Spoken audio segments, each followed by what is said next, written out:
Welcome to Snoozecast, the podcast designed to help you fall asleep. Find us on snoozecast.com and follow us on social media and wherever you listen to podcasts. If you enjoy our show, please write a review on the podcast's app. Also, share us with a friend. This episode is brought to you by our Patreon supporters and by White Elephants. Tonight, we'll be reading the fourth part to Dr. Dolittle, written in 1920 by British author Hugh Lofting. The full title being The Story of Dr. Dolittle, being the history of his peculiar life at home and astonishing adventures in foreign parts. It is the first of Lofting's Dr. Dolittle books, a series of children's novels about a man who learns to talk to animals and becomes their champion around the world. Hugh Lofting started writing the Dolittle stories as imaginative letters to his children from the battlefield trenches of World War I. If you'd like to start with Episode 1, it aired on December 2nd, 2019. Episode 3 aired on May 27th, 2020. Previously, the good doctor had to deal with all the monkeys. He vaccinated the healthy ones and created a hospital for the sick ones.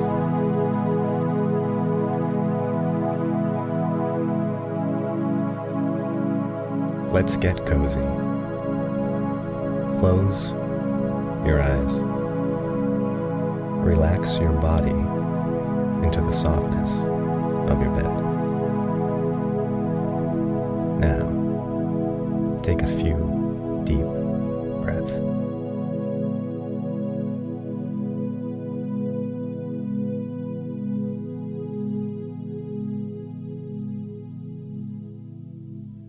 The 9th chapter. The Monkey's Council. Chi-Chi stood outside the doctor's door, keeping everybody away till he woke up. Then John Dolittle told the monkeys that he must now go back to Puddleby. They were very surprised at this, for they had thought that he was going to stay with them forever. And that night, all the monkeys got together in the jungle to talk it over. And the chief chimpanzee rose up and said, "Why is it the good man is going away? Is he not happy here with us?" But none of them could answer him. Then the grand gorilla got up and said, "I think we should all go to him and ask him to stay. Perhaps if we make him a new house and a bigger bed, and promise him plenty of monkey servants to work for him and to make life pleasant for him, perhaps then he will not wish to go." Then the grand gorilla got up. Then Chi-Chi got up, and all the others whispered, "Shh, look, Chi-Chi, the great traveler, is about to speak." And Chi-Chi said to the other monkeys, "My friends, I am afraid it is useless to ask the doctor to stay. He owes money in Puddleby, and he says he must go back and pay it." And the monkeys asked him, "What is money?"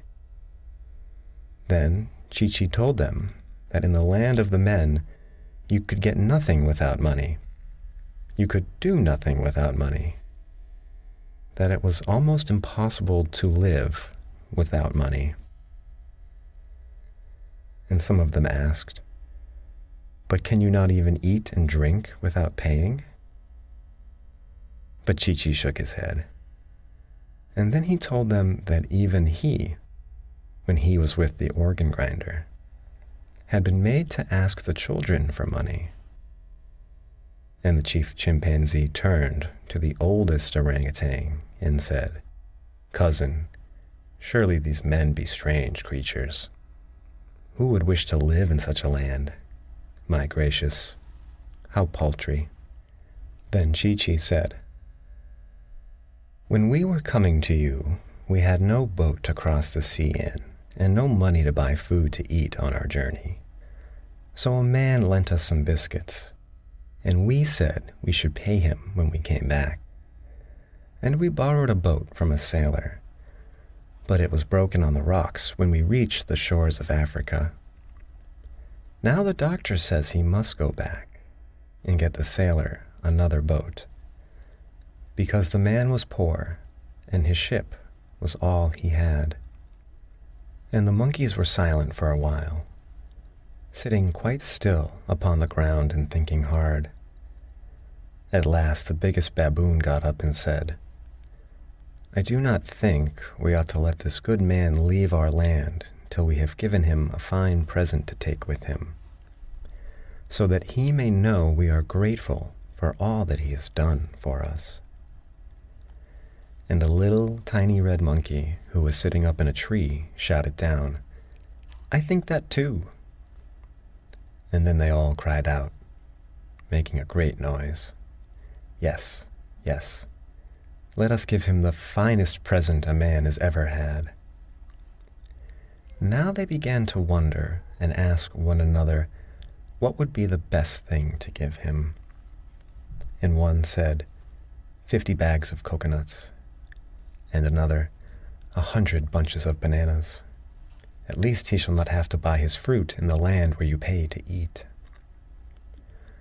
But Chi-Chi told them that all these things would be too heavy to carry so far and would go bad before half was eaten. "If you want to please him," he said, "give him an animal. You may be sure he will be kind to it. Give him some rare animal they have not got in the menageries."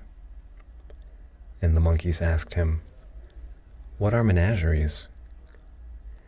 Then Chi-Chi explained to them that menageries were places in the land of the men where animals were put in cages for people to come and look at. And the monkeys were very shocked and said to one another, "These men are like thoughtless young ones, stupid and easily amused. Shh, it is a prison he means." So then they asked Chi-Chi what rare animal it could be that they should give to the doctor.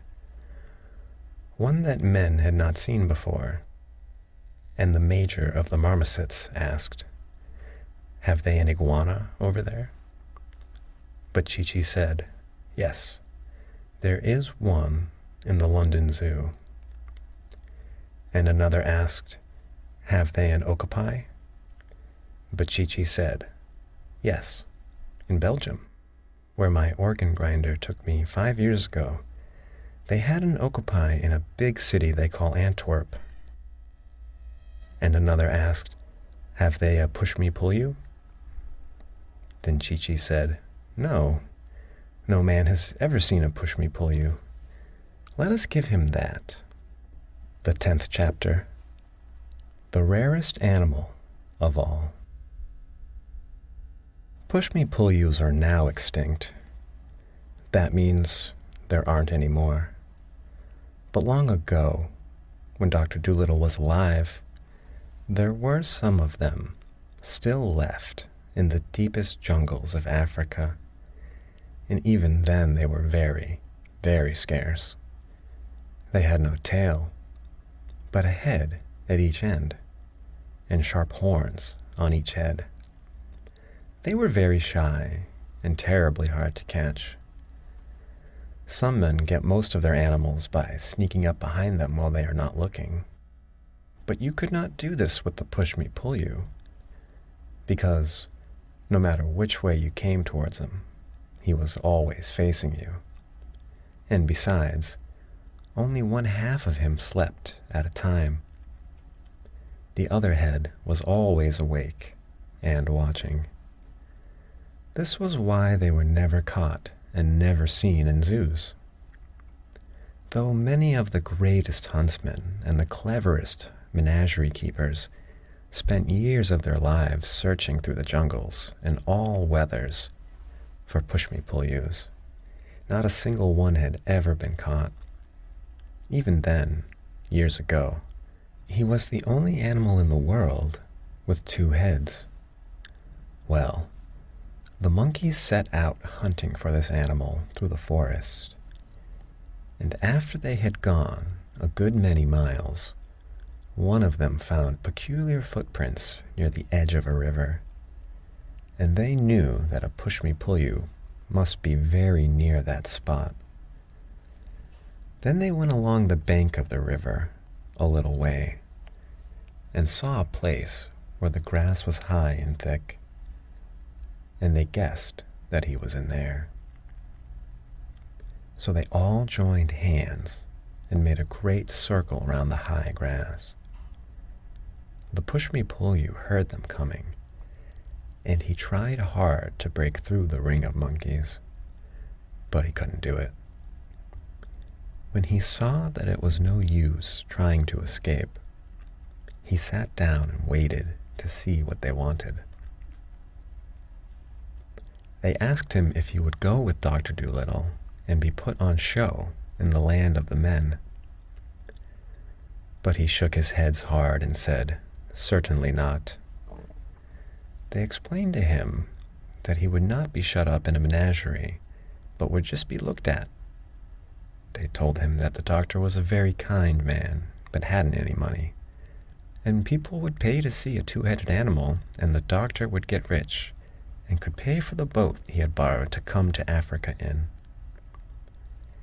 But he answered, "No, you know how shy I am. I hate being stared at." And he almost began to cry. Then for 3 days they tried to persuade him. And at the end of the 3rd day, he said he would come with them and see what kind of a man the doctor was first.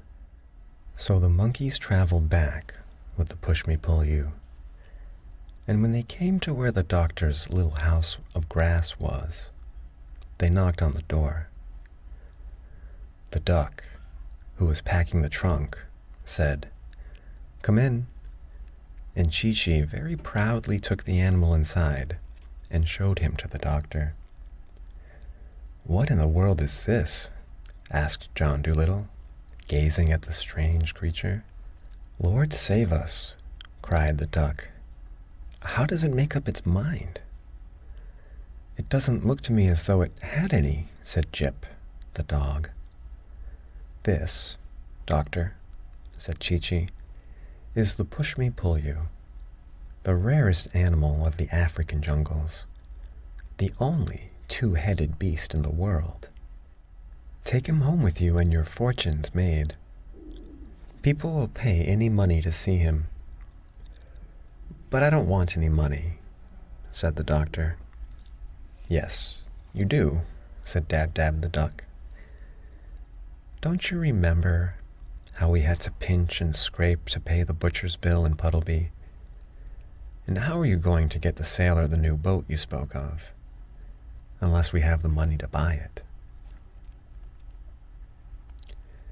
"I was going to make him one," said the doctor. "Oh, do be sensible," cried Dab-Dab. "Where would you get all the wood and the nails to make one with? And besides, what are we going to live on? We shall be poorer than ever when we get back. Chi-Chi's perfectly right. Take the funny-looking thing along." "Well, perhaps there is something in what you say," murmured the doctor. "It certainly would make a nice new kind of pet. But does the, what do you call it, really want to go abroad?" "Yes, I'll go," said the push-me-pull-you, who saw at once, from the doctor's face, that he was a man to be trusted. You have been so kind to the animals here, and the monkeys tell me that I am the only one who will do. But you must promise me that if I do not like it in the land of the men, you will send me back." "Why, certainly, of course, said the doctor. "Excuse me, surely you are related to the deer family, are you not?" "Yes," said the Push-Me-Pull-You, "on my mother's side. My father's great-grandfather was the last of the unicorns." "Most interesting," murmured the doctor. And he took a book out of the trunk, which Dab-Dab was packing, and began turning the pages. "Let us see if Buffoon says anything." "I notice," said the duck, "that you only talk with one of your mouths. Can't the other head talk as well?" "Oh, yes," said the Push-Me-Pull-You, "but I keep the other mouth for eating, mostly. In that way I can talk while I am eating without being rude. Our people have always been very polite." When the packing was finished and everything was ready to start, the monkeys gave a grand party for the doctor, and all the animals of the jungle came. And they had pineapples and mangoes and honey and all sorts of good things to eat and drink. After they had all finished eating, the doctor got up and said, "My friends, I am not clever at speaking long words after dinner, like some men, and I have just eaten many fruits and much honey, but I wish to tell you that I am very sad at leaving your beautiful country, because I have things to do in the land of the men. I must go. After I have gone, remember never to let the flies settle on your food before you eat it, and do not sleep on the ground when the rains are coming. I hope you all live happily ever after." When the doctor stopped speaking and sat down, all the monkeys clapped their hands a long time and said to one another, "Let it be remembered always among our people that he sat and ate with us, here, under the trees, for surely he is the greatest of men."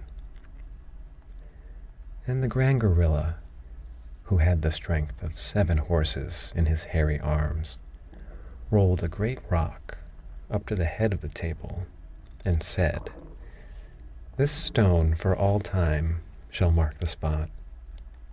And even to this day, in the heart of the jungle, that stone still is there, and monkey mothers, passing through the forest with their families, still point down at it from the branches and whisper to their children, "Shh, there it is.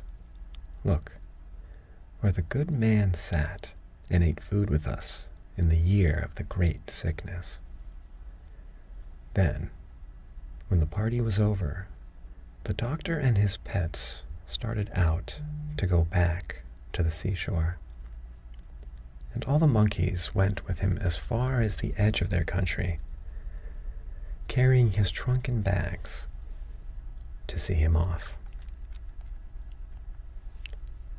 The 11th chapter. The Black Prince.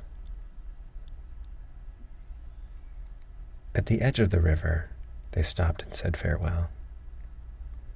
This took a long time, because all those thousands of monkeys wanted to shake John Dolittle by the hand. Afterwards, when the doctor and his pets were going on alone, Polynesia said, "We must tread softly and talk low as we go through the land of the Jalinkini. If the king should hear us, he will send his soldiers to catch us again, for I am sure he is still very angry over the trick I played on him." "What am I wondering," said the doctor, "is where we are going to get another boat to go home in. Oh well, Perhaps we'll find one lying about on the beach that nobody is using. One day, while they were passing through a very thick part of the forest, Chi-Chi went ahead of them to look for coconuts, and while he was away, the doctor and the rest of the animals, who did not know the jungle paths so well, got lost in the deep woods. They wandered around and around, but could not find their way down to the seashore. Chi-Chi, when he could not see them anywhere, was terribly upset. He climbed high trees and looked out from the top branches to try and see the doctor's high hat. He waved and shouted. He called to all the animals by name, but it was no use. They seemed to have disappeared altogether. Indeed, they had lost their way very badly. They had strayed a long way off the path, and the jungle was so thick with bushes and creepers and vines that sometimes they could hardly move at all, and the doctor had to take out his pocket knife and cut his way along. They stumbled into wet, boggy places. They got all tangled up in thick runners. They scratched themselves on thorns, and twice they nearly lost the medicine bag in the underbrush. There seemed no end to their troubles, and nowhere could they come upon a path. At last, after blundering about like this for many days, getting their clothes torn and their faces covered with mud, they walked right into the king's back garden by mistake. The king's men came running up at once and caught them. But Polynesia flew into a tree in the garden without anybody seeing her and hid herself. The doctor and the rest were taken before the king. "Ha ha!" cried the king. "So you are caught again. This time you shall not escape. Take them all back to the prison and put double locks on the door. This man shall scrub my kitchen floor for the rest of his life." So the doctor and his pets were led back to prison and locked up. And the doctor was told that in the morning he must begin scrubbing the kitchen floor. They were all very unhappy. "This is a great nuisance," said the doctor. "I really must get back to Puddleby. That poor sailor will think I've stolen his ship if I don't get home soon. I wonder if those hinges are loose." But the door was very strong and firmly locked. There seemed no chance of getting out. Then Gub-Gub began to cry again. All this time, Polynesia was still sitting in the tree in the palace garden. She was saying nothing and blinking her eyes. This was always a very bad sign with Polynesia. Whenever she said nothing and blinked her eyes, it meant that somebody had been making trouble. And she was thinking out some way to put things right. People who made trouble for Polynesia or her friends were nearly always sorry for it afterwards. Presently she spied Chi-Chi swinging through the trees, still looking for the doctor. When Chi-Chi saw her, he came into her tree and asked her what became of him. "The doctor and all the animals have been caught by the king's men and locked up again," whispered Polynesia. "We lost our way in the jungle and blundered into the palace garden by mistake." "But couldn't you guide them?" asked Chi-Chi. And he began to scold the parrot for letting them get lost while he was away looking for the coconuts. "It was all that pig's fault," said Polynesia. "He would keep running off the path, hunting for ginger roots, and I was kept so busy catching him and bringing him back that I turned to the left instead of the right when he reached the swamp. Shh, look, there's Prince Bumpo coming into the garden. He must not see us. Don't move, whatever you do. And there, sure enough, was Prince Bumpo, the king's son, opening the garden gate. He carried a book of fairy tales under his arm. He came strolling down the gravel walk, humming a sad song, till he reached a stone seat right under the tree where the parrot and the monkey were hiding. Then he lay down on the seat and began reading the fairy stories to himself. Chi-Chi and Polynesia watched him, keeping very quiet and still. After a while, the king's son laid the book down and sighed a weary sigh. The 12th chapter, Medicine and Magic. Very, very quietly, making sure that no one should hear her, Polynesia slipped out of the back of the tree and flew across to the prison.